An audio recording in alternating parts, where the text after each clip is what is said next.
live in Urbana.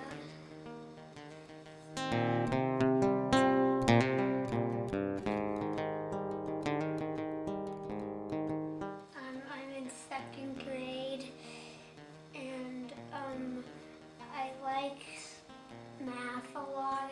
My name's Laura McKeever, and I'm the mother of Cullen McReynolds, and Chip McReynolds, and I'm the father of Cullen McReynolds.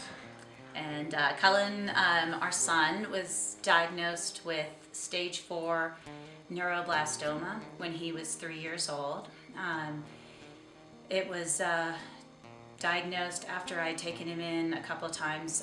He'd been waking up in the middle of the night crying, would go back to sleep, wake up again, then started complaining that his stomach hurt, wasn't as energetic, just wasn't quite himself. I remember the day that Laura called me, and they were over at Lutheran Hospital, and they had done this CT scan, and then we had to go back over to the pediatrician's office, and I could sense with Laura that something wasn't good. So it was 6 rounds of chemo. Yeah, he had 6 rounds of chemo, followed by surgery, followed by a stem cell transplant, so like a bone marrow transplant. But because of the way his disease is, he had cells transfused that were from his own body that we had collected earlier. And then he had radiation, and then he had immunotherapy, which we had to go into the hospital for as well. So the whole course of things, he was diagnosed in June, and we finished about 15 months later, middle of September or so. Yeah. It was sort of the thing you would never in a million years imagine, hearing that diagnosis. I felt horrible and guilty, or just that it was such an uncomfortable thing for me, and then I was actually suddenly thrust into the world of being the parent of a child with a really serious illness. Being a 3-year-old and having been stuck with the needle, how many times, and initially having a surgery. Yeah, he has the Metaport, and then he also had, what was the other? The Brovia. I mean, he went through a lot, and I think it's, by looking at him, you wouldn't be able to tell what he'd been through. And occasionally you'd bump into people that had, their kids had cancer, that were diagnosed with similar disease, that they were 5-6 years out, that were doing really well.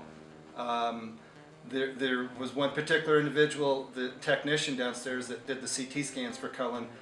I just happened to be talking to him one day, and he was diagnosed with stage 3 neuroblastoma, and he was in his 30s.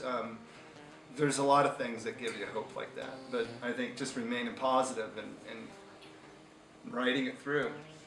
I think one of the things, just as a parent, especially with such a young child, you kind of have to just make their life as pleasant for them as possible. So even though we spent so much time in the hospital, when we were out, we still would go to the zoo. With Cullen's disease, it's called high risk, and the risk is actually for a relapse. So getting through the treatment, sort of step 1, but we live between every clean scan and good results. People have asked me when you can stop worrying about it, and I don't know. I mean, I like to think if we can get 5 or 6 years Now you can stop worrying about it. Okay. Because it's way over. Okay, I hope you're right. You still want to imagine, him growing up and getting married and going to college, but sometimes it's just almost scary to think that far ahead. So We'll do one day at a time. Yeah, I like when I was after, because I went to the Shining Stars after. Yeah, he's had some great experiences. I kept Wappy Make-A-Wish has done a really neat thing for him. Yeah. Shining Stars. Disneyland, but And I I think wanted to go to Alaska.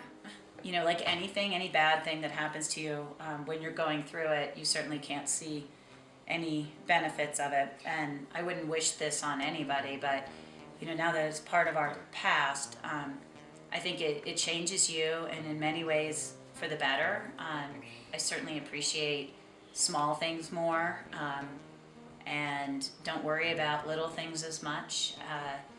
you know, you realize that the most important thing is your family being together and your children being healthy, and all the other stuff is less significant. And I certainly have a much greater empathy for any, you know, person or parent that gets a diagnosis like that. You know, I just didn't understand how it would feel until it was part of my world, and so now I think a greater sensitivity to others out there. Okay. So I mean, as much as you can make it pleasant for your child so they have a fairly normal childhood and, you know, do all the things they ever did, I think that would be the main thing I would tell somebody, is to not let it stop you from doing what you would have done anyways within the limits that you have. Cullen has been in remission since January 2010. He continues to have routine checkups, but otherwise gets to be a normal 8-year-old boy.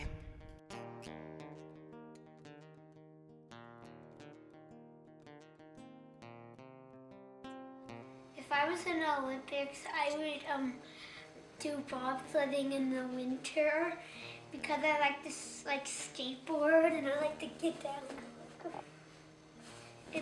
In the summer, I would either do track, the triathlon